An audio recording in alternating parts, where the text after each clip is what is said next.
नमस्कार दोस्तों, आप सभी का स्वागत है देवेंद्र क्लासेस यूट्यूब चैनल में। उम्मीद है कि आप मस्त और स्वस्थ होंगे। आज का हमारा टॉपिक है करंट अफेयर्स का, और करंट अफेयर्स में इंपॉर्टेंट 2023 के जो हाल ही में अगस्त और सितंबर के 2 महीनों के सिलेक्टेड प्रश्नों को मैंने इसमें रखा है। लास्ट तक वीडियो में मेरे साथ बने रहें, बहुत इंपॉर्टेंट वीडियो। एक एक प्रश्न को नोट करें मेरे साथ, और अगर कोई शक समस्या हो तो कमेंट करके आप पूछ सकते हैं, ठीक है। तो करंट अफेयर्स का क्लास है जी, चूंकि सबसे ज्यादा देखो यूपीएससी का पैट का जो एग्जाम आ रहा है उसमें, दिल्ली पुलिस का एग्जाम आ रहा है उसमें, तो इंपॉर्टेंट रोल है आने वाले एग्जाम्स में करंट अफेयर्स का। इस वजह से करंट अफेयर्स की लगातार आपको क्लास मिलती रहेंगी, आप चिंता ना करें। पूरे धैर्य के साथ, पूरी ईमानदारी के साथ, पूरी लगन और निष्ठा के साथ चैनल के साथ आप बने रहें और लगातार पढ़ते रहें और लगातार शेयर करते रहें चैनल को। क्योंकि आपको पता है कोर्स का कोई भी पैसा नहीं है, बिल्कुल फ्री ऑफ कॉस्ट है कोर्स, बिल्कुल निःशुल्क कोर्स है पूरा जीएस का। तो देखते हैं करंट अफेयर्स के पॉइंटों को, ठीक है। तो देखिए, सबसे पहले लिखा है हमने नॉर्मन ई बोरलॉग पुरस्कार जी, हाल ही में इसकी घोषणा की गई है।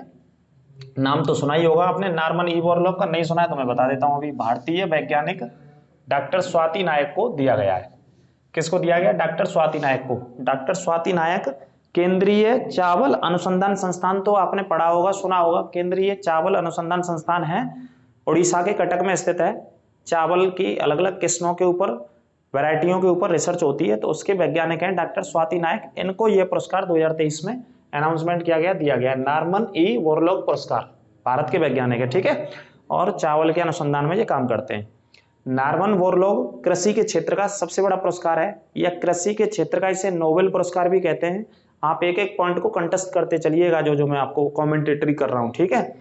कृषि के क्षेत्र का इसे नोबेल पुरस्कार कहते हैं। और हरित क्रांति के जनक थे विश्व में, जिनका नाम था नॉर्मन बोरलॉग, उनके नाम से ये दिया जाता है, ठीक है। अमेरिका के थे वो, उन्हीं ने विश्व में हरित क्रांति के रूप में स्थापित किया हरित क्रांति को। और भारत में डॉक्टर एम.एस. स्वामीनाथन ने हरित क्रांति का जनक माना जाता है। तो इस पुरस्कार को नोट कर लीजिए, ठीक है। दूसरा पॉइंट है अंतर्राष्ट्रीय अधिवक्ता सम्मेलन। अधिवक्ताओं का सम्मेलन है ये विश्व भर का, विश्व के स्तर का, सितंबर के महीने का ही पॉइंट है ये। 2023 में आयोजन इसका कहाँ पे? दिल्ली में प्रधानमंत्री जी के द्वारा उद्घाटन इसका किया जाएगा, ठीक है। कहाँ पे होना है? अंतर्राष्ट्रीय अधिवक्ता सम्मेलन दिल्ली में। यूट्यूब के सीईओ जो बनाए गए वो नील मोहन है, और ये कौन है? भारतीय मूल के हैं, ठीक है।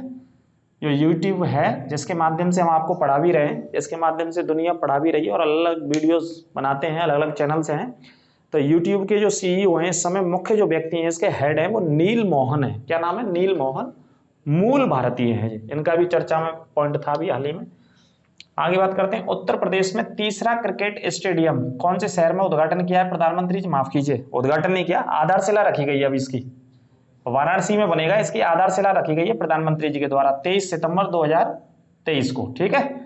ये तीसरा स्टेडियम हो जाएगा। इससे पहले उत्तर प्रदेश में 2 क्रिकेट स्टेडियम है। एक क्रिकेट स्टेडियम ग्रीन पार्क में कानपुर है, और उसके अलावा एकाना क्रिकेट स्टेडियम है लखनऊ में। एकाना बोले तो भगवान विष्णु को कहा जाता है, ग्रीन पार्क के नाम से कानपुर में है। 2 है, तीसरा वाराणसी में बनने जा रहा है, ठीक है। इसकी नींव रखी गई है अभी हाल ही में प्रधानमंत्री जी के द्वारा। 23 सितंबर 2023 को चीन के हांगझाऊ शहर में, चीन के हांगझाऊ में कौन से खेल शुरू हो गए? एशियन खेल, लिख लेना। एशियन खेल कहां पे शुरू हो गए? चीन के हांगझाऊ। कौन से देश में? चीन में। और शहर आ जाए तो हांगझाऊ याद रखना है। एशियन गेम्स है, कौन से एशियन गेम्स है? 19वें एशियन गेम्स है, लिख लेना ब्रैकेट में।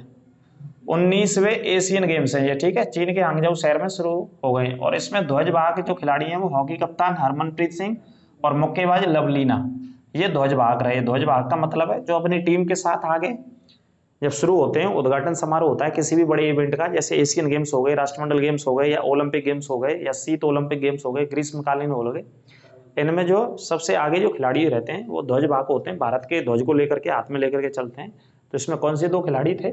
खिलाड़ी हैं, हॉकी के कप्तान है हरमनप्रीत, और लवलीना जो मुक्केबाज, ये दोनों, ठीक है, ध्वजवाहक रहे। आगे अंतर्राष्ट्रीय शांति दिवस है ये, है ना, पढ़ लेना। अंतर्राष्ट्रीय शांति दिवस मनाया जाता है 21 सितंबर को, विश्व भर में संयुक्त राष्ट्र के द्वारा मनाया जाता है, ठीक है। शांति स्थापित करने के लिए कि भैया विश्व में क्या होना चाहिए भाई साहब? शांति स्थापित होनी चाहिए। आदि शंकराचार्य, आदि शंकराचार्य जी की 108 फीट ऊंची मूर्ति है मध्य प्रदेश के ओंकारेश्वर में। कौन सी जगह? मध्य प्रदेश के ओंकारेश्वर में स्थापित की गई है, नर्मदा नदी के तट पर स्थापित की गई है। इसका उद्घाटन अभी हाल ही में किया एमपी के मुख्यमंत्री शिवराज सिंह चौहान ने, लिख लेना। जे भी सितंबर की पॉइंट है इसमें, सभी इस क्लास में सितंबर 2023 की पॉइंट है इंपॉर्टेंट। 108 फीट ऊंची मूर्ति किनकी? आदि शंकराचार्य जी की, ठीक है। ओंकारेश्वर नामक इलाके में नर्मदा नदी के तट पर। सिम्बेक्स एक जी अभ्यास है, देखो क्या नाम है इसका, सिम्बेक्स नौसेना का अभ्यास है जी, वर्ष 2023 में सिंगापुर में हो रहा है जी, और सिंगापुर की नौसेना और भारत की नौसेना इसमें भाग लेगी, लिख लेना, सिंगापुर की और भारत की नेवी इसमें भाग लेगी, ठीक है, कौन से में, सिम्बेक्स नामक इस एक्सरसाइज में। तो भारत की नेवी सिंगापुर ही गई है जी, सिंगापुर में ही होना है, लिख लेना। 21 सितंबर 2023 को उत्तर प्रदेश के नोएडा में, यूपी के नोएडा में अंतरराष्ट्रीय व्यापार प्रदर्शनी का उद्घाटन किया गया। अंतरराष्ट्रीय व्यापार प्रदर्शनी, इंटरनेशनल ट्रेड शो का उद्घाटन किसने किया, राष्ट्रपति जी के द्वारा किया गया, राष्ट्रपति आदरणीय द्रौपदी मुर्मू जी के द्वारा, ठीक है, नोएडा में, इस पॉइंट को भी नोट कर लेना। 16 अटल आवासीय विद्यालयों का उद्घाटन किया गया, किसके द्वारा, प्रधानमंत्री जी के द्वारा, जो कि उत्तर प्रदेश में बनके तैयार हुए। 23 सितंबर को इनका उद्घाटन किया गया। कितने विद्यालय हैं, 16 अटल आवासीय विद्यालय, ठीक है, लिख लीजिएगा। अगला प्रश्न है शांति निकेतन आश्रम, जो शायद दूसरी बार मैं बता रहा हूं, इसको चर्चा में ज्यादा है, यूनेस्को के द्वारा विश्व धरोहर सूची में शामिल किया गया है। शांति निकेतन आश्रम को यूनेस्को के द्वारा कौन सी सूची में शामिल किया गया, विश्व धरोहर सूची में शांति निकेतन कौन सा स्थान हो गया, 41। अभी तक विश्व धरोहर सूची में 40 स्थान शामिल हो चुके हैं और 41वां स्थान है शांति निकेतन, जो कि बंगाल में स्थित है। रविंद्रनाथ टैगोर जी से संबंधित रहा, उनके पिताजी देवेंद्रनाथ टैगोर जी ने 1863 में शांति निकेतन आश्रम की स्थापना की थी, ठीक है, और इसमें एक विश्व बाल भारती विश्वविद्यालय भी है। आगे बात करते हैं काला अजार जी, एक रोग है, एक बीमारी है काला अजार, तो इसको खत्म करने का लक्ष्य रखा है WHO के द्वारा, 2030 तक इसको खत्म किया जाएगा विश्व भर से। काला अजार नामक बीमारी को विश्व स्वास्थ्य संगठन के द्वारा 2030 तक समाप्त करने का लक्ष्य रखा गया है। कौन सी वर्ष तक, लिख लेना, 2030 तक समाप्त करने का इस बीमारी को लक्ष्य रखा गया है। 19 सितंबर 2023 को सिंधु जल समझौते को स्थापना के अपने 60 वर्ष पूरे हो गए। सिंधु जल समझौता कब हुआ था, 1960 में हुआ था, देख लेना कितने वर्ष हो गए इसे, है ना, 19 सितंबर 1960 को हुआ था, तो 60 से 40 साल वो हो गई, और 23 साल, 63 साल लगभग कंप्लीट हो गई है ना, 60 नहीं 63 साल। सिंधु जल समझौता हुआ था 19 सितंबर 1960 को, लिख लीजिएगा। अगला पॉइंट है यूएस ओपन 2023 किसने जीता है, नोवाक जोकोविच ने जीता है। अमेरिका में हुआ था ये टूर्नामेंट, टेनिस का टूर्नामेंट है, नोवाक जोकोविच। यूएस ओपन 2023 का खिताब किसने जीता, नोवाक जोकोविच, जो कि कहाँ के खिलाड़ी हैं, नोवाक जोकोविच कौन से देश के हैं, सर्बिया के खिलाड़ी हैं, यूरोप का देश है सर्बिया, वहां के रहने वाले हैं, तो इन्होंने ये जीता है, अमेरिका में हुआ था। अगला पॉइंट है यूएस ओपन 2023 में महिला का खिताब किसने जीता, कोको गॉफ, ये भी कहाँ की है, अमेरिका की। ये सबसे पहला टूर्नामेंट खिताब है इनका यूएस ओपन का, कोको गॉफ ने जीता है, ये चर्चा में आपको याद रखना है। सितंबर के पॉइंट है इसमें सबसे ज्यादा, भारत और सऊदी अरब, भारत और सऊदी अरब नहीं है, भारत सऊदी अरब का दूसरा सबसे बड़ा व्यापारिक भागीदार देश बन गया है, मतलब सऊदी अरब के साथ दूसरे स्थान पर भारत सबसे ज्यादा क्या कर रहा है, व्यापार कर रहा है, ये पॉइंट नोट कर लेना, ठीक है, सऊदी अरब के साथ। आगे बात करेंगे G20 का नया सदस्य कौन सा बन गया है, अफ्रीकन यूनियन नया सदस्य बन गया है, तो संख्या कितनी हो गई G20 में, 21 हो गई है। अब बोला जाएगा इसे G21 बोला जाएगा। अफ्रीकन यूनियन को शामिल कहां पे किया गया, भारत में ही शामिल किया गया। 8 से 10 सितंबर को भारत में G20 का आयोजन नई दिल्ली के प्रगति मैदान में, और प्रगति मैदान में भारत मंडपम में इसका आयोजन हुआ। इसमें विश्व के 19 देश शामिल होने आए और एक यूरोपीय संघ ने भाग लिया, ठीक है, इस ऐसे मिलाकर के 20, लेकिन अब 21 हुआ करेंगे। भारत ड्रोन शक्ति 2023 का आयोजन भारतीय वायुसेना द्वारा किया जाएगा। जी आयोजन होना है भारत ड्रोन शक्ति 2023 का, कौन करेगी इसे, कौन सी फोर्स, इंडियन एयरफोर्स। तो कहां पे होना है, ये हिंडन एयरबेस गाजियाबाद में है। जी ये कहां पे है, गाजियाबाद में, हिंडन एयरबेस का बहुत इंपॉर्टेंट एयरफोर्स का हवाई अड्डा है हिंडन, और हिंडन नदी भी बहती है यहाँ पे, हिंडन इस बेस का भी नाम है, हिंडन यहाँ पे नदी भी बहती है, और सिंधु घाटी सभ्यता का सबसे पश्चिमी स्थान भी है। जी कौन सा स्थान है, सबसे पश्चिमी स्थान, आलमगीरपुर, यहाँ पे कौन सा स्थान खोजा गया, आलमगीरपुर, गाजियाबाद मेरठ की सीमा पे, ठीक है। आगे बात करते हैं डूरंड कप का 132वां टूर्नामेंट हुआ। जी डूरंड कप फुटबॉल से संबंधित है, लिख लेना, डूरंड कप किससे संबंधित है, फुटबॉल से। 132वां टूर्नामेंट था। जी तो 2023 का खिताब किसने जीता, मोहन बागान ने जीता, और ये कहाँ का फुटबॉल क्लब है, बंगाल का ही, बहुत प्रसिद्ध और बहुत पुराना फुटबॉल क्लब है जी, मोहन बागान, बंगाल का, ठीक है। तो डूरंड कप फुटबॉल से संबंधित है, इसी ने जीता। और कौन सा संस्करण था, 132वां, 132वां संस्करण था। आगे बात करते हैं भारतीय फिल्म एवं टेलीविजन संस्थान, इसे बोलते हैं FTII बोलते हैं इसे, ठीक है। भारतीय फिल्म एवं टेलीविजन संस्थान के अध्यक्ष बनाए गए फिल्म अभिनेता आर माधवन। कौन बनाए गए? आर माधवन। और ये फिल्म संस्थान स्थित कहाँ पे? महाराष्ट्र के पुणे शहर में, ठीक है। FTII भारतीय फिल्म एवं टेलीविजन, जितने हीरो और अभिनेता बनते हैं उनका जो ट्रेनिंग लेते हैं, प्रशिक्षण होता है, बाकायदा स्कूल होता है, स्टडी, जो भी पढ़ाई लिखाई, डायलॉग डिलीवरी, किस तरीके से बोलना है, वो सब ट्रेनिंग इसी में लेकर के आते हैं। इसी जगह से सारे अभिनेता लगभग ट्रेनिंग लेकर के आए, जितने अभिनेताओं की आप और हम मूवीज देखते हैं, जो हिट सुपर हिट बहुत सारी मूवीज आती हैं। तो इसका अध्यक्ष कैसे बनाया गया? हाल ही में आर माधवन को बनाया गया, ठीक है, नोट कर लीजिएगा। और ये कहाँ पे स्थित है? FTII पुणे में, महाराष्ट्र के में। अगला पॉइंट है भारतीय नौसेना कमांडर सम्मेलन हुआ अभी 2023 का, कहाँ पे हुआ है? ये दिल्ली में, नेवी का कमांडर सम्मेलन।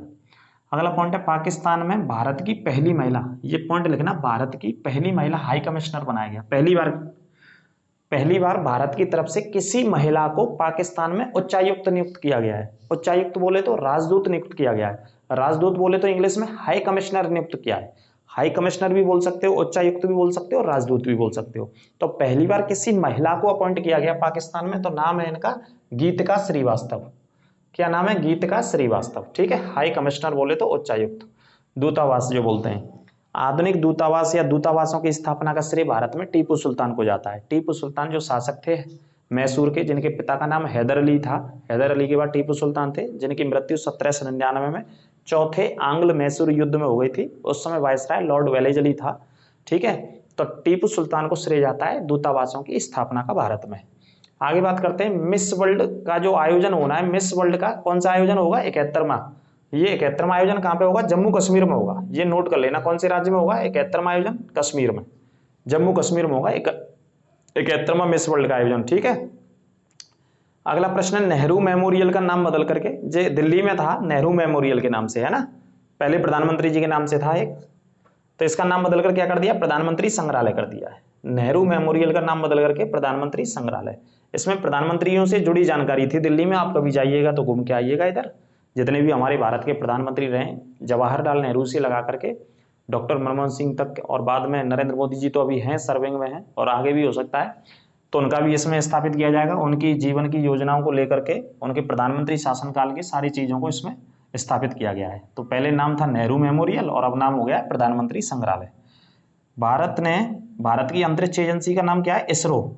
तो इसरो के द्वारा भारत का पहला सूर्य मिशन, इसरो के द्वारा भारत का पहला सूर्य मिशन कौन सा छोड़ा गया? आदित्य L1 छोड़ा गया या प्रक्षेपित किया गया? आदित्य L1 सूर्य मिशन प्रक्षेपित किया गया 2 सितंबर 2023 को 11:50 पर। इसे भेजा गया यहाँ से, कहाँ से भेजा गया? श्रीहरिकोटा के सतीश धवन से, जो कि आंध्र प्रदेश में स्थित है, ठीक है। आंध्र प्रदेश के कौन सी जगह पे? श्रीहरिकोटा से। क्या नाम है सूर्य मिशन का? आदित्य L1। आदित्य का मतलब क्या होता है? सूर्य। ये सूर्य का पर्यायवाची शब्द होता है, और L1 वो जगह होती है जो पृथ्वी के और सूर्य के मध्य में एक ऐसे क्षेत्र का निर्माण करता है। ये क्षेत्र गुरुत्वाकर्षण बल लगते हैं, यहाँ पे ग्रेविटेशनल फोर्स लगते हैं सूर्य के और पृथ्वी के आपस में बीच में, तो एक नए क्षेत्र का निर्माण करता है यहाँ पे। तो यहाँ पर इस मिशन को स्थापित किया जाएगा इसरो के द्वारा। इस वजह से इस जगह का नाम L1 बोला जाता है। L1 इसका नाम भी रखा है, ठीक है, यहीं से वो अध्ययन कर रहा है, तो इसे भी नोट कर लेना। 65वां रेमन मैग्सेसे पुरस्कार, जो कि एशिया का नोबेल पुरस्कार बोलते हैं इसे। रेमन मैग्सेसे पुरस्कार को क्या बोलते हैं? एशिया का नोबेल पुरस्कार कहा जाता है इसे। फिलीपींस की राजधानी मनीला में दिया जाता है। ये समाज के क्षेत्र में, साहित्य के क्षेत्र में, पत्रकारिता के क्षेत्र में और विभिन्न क्षेत्रों में ये पुरस्कार दिया जाता है। भारत में सबसे पहले रेमन मैग्सेसे पुरस्कार आचार्य विनोबा भावे जी को दिया गया था। आचार्य विनोबा भावे वो व्यक्ति थे जिन्होंने भूदान आंदोलन 1951 में चलाया था। गरीब लोगों को, मजदूर लोगों को, दलित लोगों को, पिछड़े लोगों को, अति पिछड़े लोगों को जमीन बांटी थी उन्होंने। भूदान मतलब जमीन को दान दिया था ऐसे लोगों को जिनसे उनकी आजीविका चल सके। इसे आंध्र प्रदेश से उन्होंने 1951 में शुरू किया था। तो उनको सबसे पहला पुरस्कार भारत की तरफ से, भारत में यदि मिला तो उनको मिला था आचार्य विनोबा भावे जी को। इस वर्ष 2023 में 65वां पुरस्कार है। ये कौन सा है संख्या में? 65वां। कैंसर के एक्सपर्ट हैं, कैंसर की बीमारी के डॉक्टर साहब हैं ये रवि कन्नन साहब को जो दिया गया है, ठीक है। इनके अलावा और भी लोगों को दिया है, लेकिन भारत के रवि कन्नन है। मिस अर्थ 2023 का खिताब किसने जीता है? राजस्थान की है, भारत के राजस्थान की प्रियन सेन। भारत के राजस्थान की क्या नाम है इनका? प्रियन सेन। मिस अर्थ 2023 का खिताब लिख लेना। मोस्ट इंपोर्टेंट पॉइंट है ये 2023 के अगस्त और सितंबर के महीने के पॉइंट है पूरे इस क्लास के भीतर, ठीक है। कोई दिक्कत हो तो पूछिएगा। भारत की सबसे बड़ी हाइड्रोजन हरित परियोजना, हाइड्रोजन को लेकर के बहुत काम हो रहा है, तो हाइड्रोजन की सबसे बड़ी हरित परियोजना कौन से राज्य में शुरू की गई है? उड़ीसा के भीतर। नोट कीजिएगा, उड़ीसा में। कई बार बच्चे कहते हैं कि सर दिखता नहीं है बोर्ड पे, तो कई बार दिखता नहीं है बोर्ड पे, तो आप चिंता ना करें। कोशिश मेरी रहती है ज़्यादा से ज़्यादा क्वेश्चंस को मैं कवर करूं और आपको बताऊं एक ही क्लास में। कई बार मुझे क्वेश्चंस आपस में सटा करके लिखने पड़ते हैं, लेकिन मैं लगातार बोल भी रहा हूं। क्लास को आप रोक करके रिपीट करके देख लिया करो, ठीक है। आगे देखो, एक डिपार्टमेंट है भारत का, पत्र सूचना कार्यालय। क्या है? पत्र सूचना कार्यालय। सरकार जितने भी प्रेस कॉन्फ्रेंस करती है, सरकार किसी फैसले की जानकारी देती है भारत में, तो इसी विभाग के द्वारा दी जाती है। पत्र सूचना कार्यालय के द्वारा ही भारत में सारी सूचना दी जाती हैं। ऐसा डिपार्टमेंट है ये, सरकार की सारी जानकारी यहीं से निकलती हैं, यहीं से मिलती हैं। पत्र सूचना कार्यालय के निदेशक बनाए गए नए, तो नया निदेशक किसे बनाया गया? मनीष देसाई को। क्या नाम है? मनीष देसाई लिख लेना। पत्र सूचना कार्यालय के नए निदेशक मनीष देसाई को अपॉइंट किया गया है सरकार के द्वारा। अगला पॉइंट है रेलवे बोर्ड की पहली महिला अध्यक्ष भारत के इतिहास में। रेलवे बोर्ड जो हमारा है, इसमें अभी तक कौन रहे? पुरुष रहे, लेकिन पहली महिला अध्यक्ष किसे बनाया गया? जया वर्मा को बनाया गया है रेलवे बोर्ड के इतिहास में, ठीक है। रेलवे बोर्ड का गठन 1905 में लॉर्ड कर्जन के शासनकाल में हुआ था, जिसने कि भारत में बंगाल विभाजन भी किया था वर्ष 1905 में 16 अक्टूबर को, है ना। उसी के शासनकाल में रेलवे बोर्ड, तो रेलवे बोर्ड में पहली बार किसी महिला को बनाया गया चीफ चेयरमैन अध्यक्ष। कुछ भी लिख लीजिए, नाम है इनका जया वर्मा। तो ये थी करंट अफेयर्स की क्लास। कैसी आपको क्लास लगी कमेंट करके अवश्य बताएं, और अपना कोई जो सुझाव हो किसी क्लास को लेकर के तो वो अवश्य देते रहें, और बेहतर से बेहतर हम कोशिश करेंगे आपको कमेंटों को पढ़ करके, आपके सुझावों को पढ़ करके लगातार करंट अफेयर्स की, यूपी ट्रिपल एस सीपैट की और दिल्ली पुलिस को ध्यान में रख करके, जो भी एग्जाम्स आ रहे हैं उनको ध्यान में रख करके, जो भी सीमित संसाधनों में कोशिश हो पा रही है वो आपके साथ हम कर रहे हैं। तो चैनल से जुड़े रहें, ज्यादा से ज्यादा चैनल को शेयर करें, सब्सक्राइब करें और लाइक करना बिल्कुल ना भूलें। कोई शक समस्या हो तो कमेंट कर सकते हैं आप, उसका अगली क्लास में आपको उत्तर दिया जाएगा। अपना ख्याल रखें और जीवन में विनम्रता बनाए रखें और धैर्य भी बनाए रखें। नमस्कार।